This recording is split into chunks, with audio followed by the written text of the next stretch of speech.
задумывались, почему у татар такой очень милый акцент? Дело в том, что, хотя мы используем такую же кириллицу, в татарском языке многие звуки отличаются от русских. Например, «а» в начале слова произносится со свернутыми в трубочку губами. Получается «о». Что-то среднее между «а» и «о». Получается «тотар». Что интересно, во втором и последующих слогах этот эффект пропадает.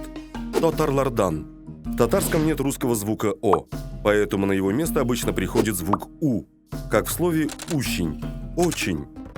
Кстати, хорошее слово, ни один звук не произносится, как в оригинале. Давайте посмотрим. С первой буквой уже разобрались. В татарском нет звука «ч», который на самом деле состоит из двух звуков «т» и «ща». У нас вместо него используется «ща». Буква «е» в слове «очень» обозначает звук «э».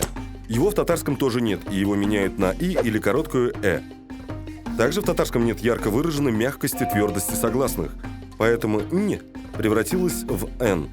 Так в устах нейтив-спикера слово «очень» меняется до неузнаваемости.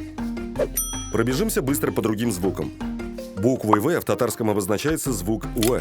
Буквой «ы» короткая «э». Буквой «о» в татарском обозначается «э». Вместо «ц», который на самом деле состоит из «т» и «с», татары говорят «с». Например, акцент.